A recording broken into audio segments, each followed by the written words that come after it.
观众朋友好，这里是大时局，我是袁成。中共四中全会刚结束，北京的气氛却没有放松，反而更加紧绷。2名上将接连出事，中共军委政法委书记王仁华被悄然除名，中共火箭军政治工作部主任张凤忠更是在会上被正式开除党籍。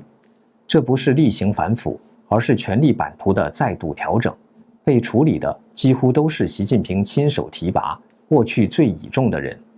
与此同时，火箭军泄密案持续发酵，美方情报报告竟精确掌握中共导弹部队的部署、番号和将领的姓名。外界质疑，如果没有体制内部的配合，这样的情报不可能外流。如今，张又侠过去主导的装备和火箭军系统，多名亲信相继落马，整个体系正在被重新盘点，从同盟到防范，习张关系急转直下。这场清洗显示中共军中权力结构仍在剧烈重组，而风暴还远未平息。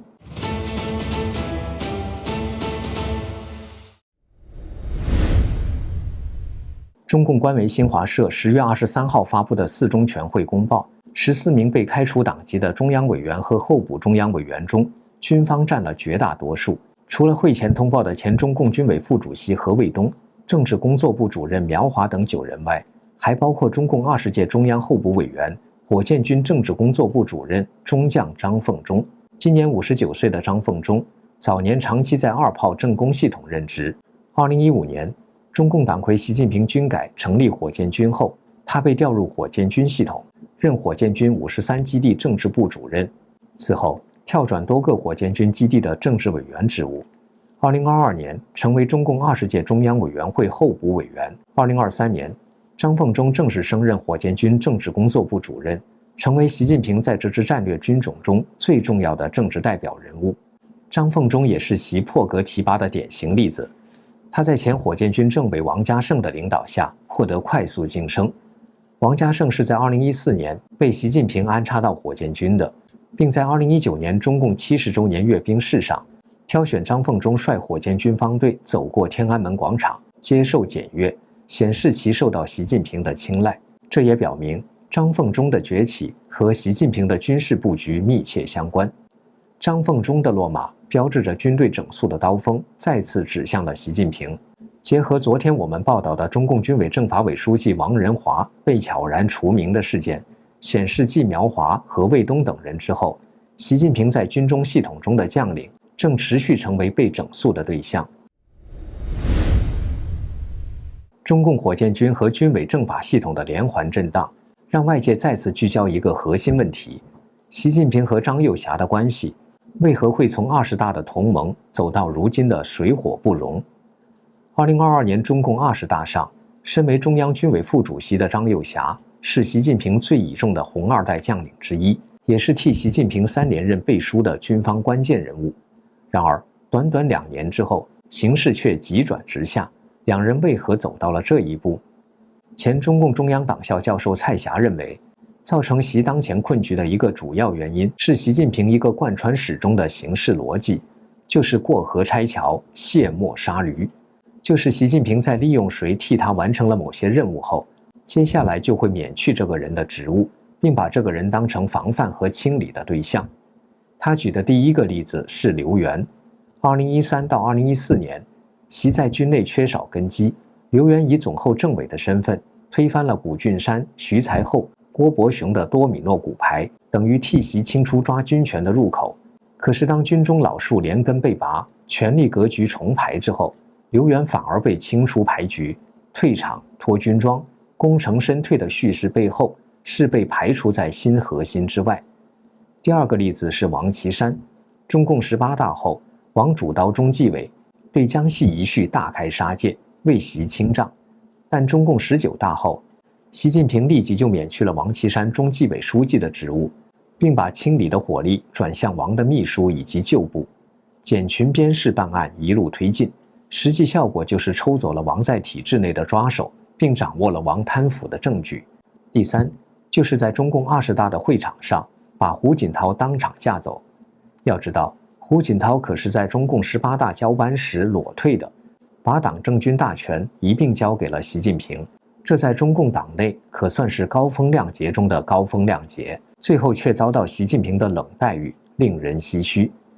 第4个当然就是张又侠了。张又侠在中共20大上为习近平第3次连任背书，是习掌握军权的最大支柱之一。作为红2代出身的上将，他在军中的资历极深，长期主管装备系统和战略导弹部队，也就是后来的火箭军，手里掌握着实权。魏凤和、李尚福这些人都是在他主导装备部时被提拔上来的核心将领。魏凤和当过装备发展部部长，也是首任火箭军司令。李尚福则在张又侠任部长时当副部长，后来再一步步升上来。可以说，他们都是张又侠亲手带起来的人。但这些人后来全部都被习近平以贪腐、行贿、泄密等罪名整下去。实际上是习在用反腐的名义清理张又侠的势力。这一刀不仅削弱了张在军中的人脉，也向整个军队传递出一个信号：所有人只能效忠习近平本人，不能有自己的派系。2023年7月，中共军纪委突然发出一份关于火箭军装备采购腐败的通报，要求举报2017年10月以后的问题。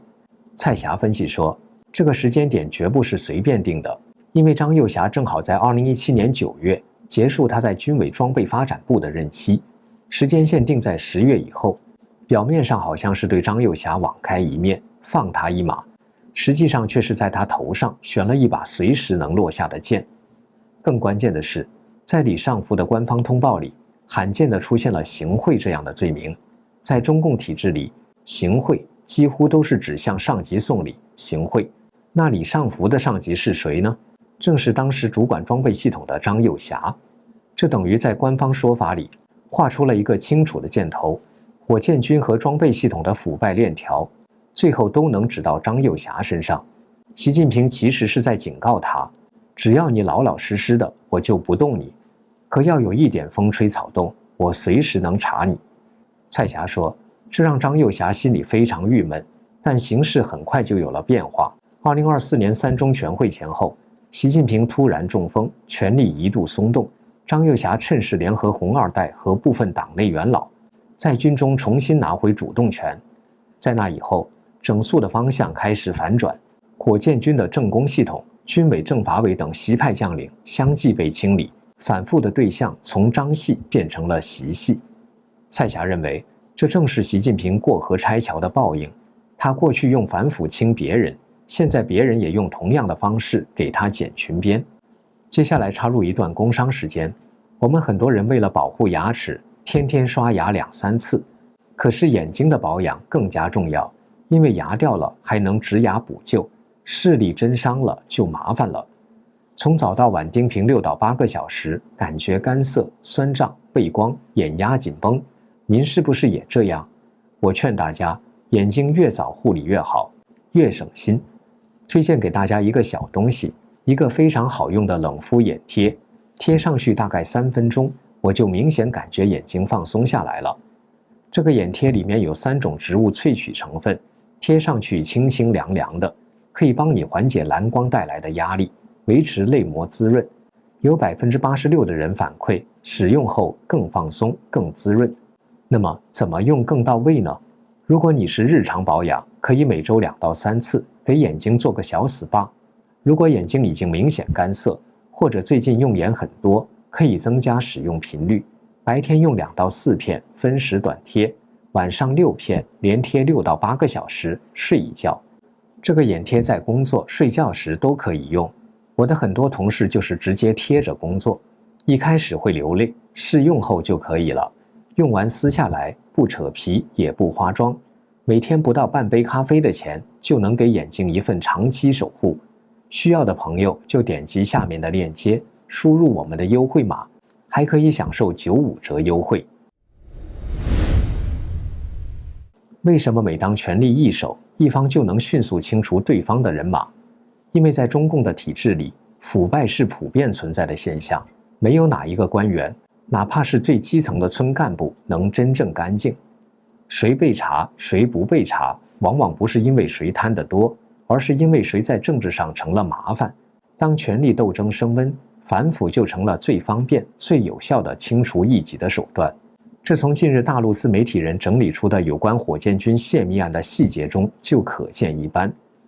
2022年10月，美国国会研究服务局向参议院情报委员会提交了一份长达225页的机密评估报告，题为《中国人民解放军火箭军作战序列》，详细梳理了火箭军的内部人事结构以及在全国的部署情况。报告的内容细致到令人难以置信的程度，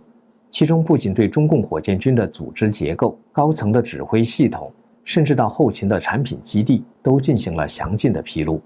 具体信息包括基地地址、部队主要功能、负责人的中英文姓名和部队番号等等。报告中以树状图显示了火箭军各个部门主要负责人的照片、姓名和他们彼此的关系。报告还在中国地图上标注出火箭军在全国各地的部署情况。报告开头甚至还特别说明如何解读部队的番号。这么详尽的信息，如果没有内部高层人员的泄密，显然是不可能获取到的。这也意味着美方对火箭军的掌握早已突破了单纯的情报分析层面，而是有人在体制内部向外提供了一手资料。由中国大陆自媒体人根据中共的官方通报、法院判决书以及美国公开文件整理还原出了火箭军情报被掏空的真相。根据中共军事法院的判决书，4任火箭军司令张振中、周亚宁、魏凤和、李尚福的问题惊人的相似，在装备采购中指定卖方虚假招标、收受巨额贿赂，向外资背景的公司转让技术合同，甚至在一些招标案中直接与美国军工企业的外包商发生金钱往来。从2017到2024年，火箭军几乎成了中共军中的重灾区，3任司令、2任国防部长先后落马，牵触的问题从贪腐、行贿，一直到军事机密外泄，层层曝光。第一个倒下的是王洪尧。2017年8月，这位曾在2012到2014年间担任火箭军司令员的上将被立案审查，被称作火箭军首虎。官方通报的关键字是指定卖方虚假招标，涉案金额高达4.3亿元。最具代表性的细节是，某型导弹发射车的轮胎，军方原本预算18万元一条，最后被抬到了38万元，整整翻了1倍多。这笔差价经由他亲属在香港开的空壳公司转手洗白。第二个倒下的是张振中，他在2014年到2017年担任火箭军司令员，于2023年3月被查。根据判决书内容，2015年，张振中把东风26导弹某批次的惯性导航芯片合同直接批给北京一家名为天某微的公司，而这家公司背后的实际股东是一家美国基金。他本人因此收受1.17亿元人民币汇款，并在美国纽约曼哈顿获得一套价值850万美元的公寓。法官在法庭上特别指出，这笔交易导致中共的新型导弹早期试射的误障率提升了3.6倍。判决书之外，还有一段细节在庭审中被公开。2016年，在西北某靶场的东风26试射前夜，张振中亲自给承包厂商的代表递烟说，芯片别省钱，只要指标漂亮，我保证你明年再中2单。结果第二天试射时，导弹飞行138秒后突然跳水坠入戈壁。调查人员后来发现，美方天某微公司提供的陀螺仪数据被篡改，其抗高过载性能严重不符规范。更令人震惊的是，2024年4月的军事检察院庭审上又披露了一系列补充证据。从2015年到2021年，美国一家名为 SOS 国际咨询公司的机构以学术访谈为名，邀请火箭军科研人员赴美参加导弹军控研讨会，所有的机票、酒店和专家费用都由 CIA 掩护的外壳公司支付。同一时间，美方还通过香港的中介人向张振中的妻子支付了共1200万美元的顾问费。第三个是在2017年到2021年任火箭军司令的周亚宁，他在2023年12月被抓。他被留置的当天，办案人员在他位于保定的地下储藏室里搜出了328公斤金条，还带有央行注册编号，出自上海黄金交易所。1960年份的茅台78箱，还有59份用防潮箱封好的绝密文件，涉及火箭军2025年前的整体火力计划。朱亚宁在供词里承认，金条是老美让我代存的，说是以后给孙子去美国读书用的。这句话被明确写进了判决书第9页。到这里，火箭军过去10年的3任司令员几乎全部一锅端。舆论惊讶地发现，原来这支号称地下长城的战略部队早已被人挖成了一座地下钱庄。接下来倒下的是2任国防部长，魏凤和在2012到2015年任火箭军司令员，之后在2018年到2023年间出任中共国防部长。2023年7月，军纪委通报他在火箭军任内违规提拔亲属31人。2024年6月又追加指控，他通过妻子的弟弟魏某，在2016到2019年间，把东风31A 机模拟训练软件项目分拆成12个子合同，全部交给一家注册在英属维京群岛的海洋科技有限公司，而这家公司的控股方正是美国军工巨头洛克希德马丁公司旗下的外包商。最终，魏凤和被查出受贿2.74亿元人民币，另收受一栋位于洛杉矶的半山别墅。魏凤和的儿子魏某也参与了火箭军泄密案。2018年，魏某为美国麻省理工学院录取，不仅学费和住宿费全免，还附带一份洛克希德马丁暑期实习合同。2021年，美国洛杉矶比弗利山庄，魏凤和的儿子魏某第一次走进那栋半山别墅，泳池边插着一面小小的星条旗，房产经纪人笑着对他说：“祝贺，这是你的新家。”魏某随后发微信语音给魏凤和：“爸，房子到手，那套模拟训练软件源码是不是可以寄出了？”这段语音被 FBI 揭露，后来经由外交途径送回中共，成了法庭上播放的第1段录音。接下来就是李尚福，在2017到2022年任军委装备发展部部长，2023年升任中共国防部长，但上任仅7个月后就被停职。判决细节显示，2020年，在一个高超音速飞行器碳复合材料的招标中，李尚福亲自把标底泄露给北京一家杭某科技公司，这家公司随后又从美国碳谷公司进口原料，再转手加价70%。此外，李尚福的儿子李某用新加坡护照在瑞士信贷开设托管账户，3年内累计流入1.38亿美元。判决书第43页写道，李尚福在得知组织调查后，仍3次透过中间人向美方代理商转移加密硬盘，情节特别恶劣。李尚福不仅亲自下场，还有白手套为他服务。2019年，北京航天桥附近的一家茶馆，李尚福的白手套装备部参谋杨某约见一名美籍华人黄某，杨某把一个招标用的 U 盘放在桌上，说里面3份标底，200万美元一份，不还价。黄某当场就从笔记本电脑上登录瑞士银行完成转账，交易记录显示收款人李某信托，金额600万美元。上述这些信息都是中共内部自己的爆料，目的是借此说明自己在反腐。从判决书所公布的细节可以看出，中共官员贪腐的问题早就已经不是哪一个人贪腐的问题了，而是整个政权的防线都已经被内部的人一层层的掏空，腐蚀成了筛子，变成了一个无底的漏斗。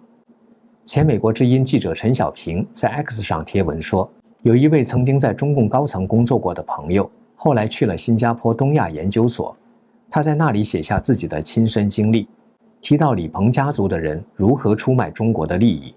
文中他只公开点出了一个名字，其他几十个涉事的高层人物名字都被他隐去了。这份名单后来被他交给一个老朋友，当时正在新加坡访问的中共全国政协副主席陈元。没想到这件事情很快引起了新加坡方面的注意，他本人因此被新加坡当局逮捕。更让他震惊的是，当地情报部门找他去鉴定一批从中国偷运出来的绝密文件，里面的名字竟然一个都没有被抹去。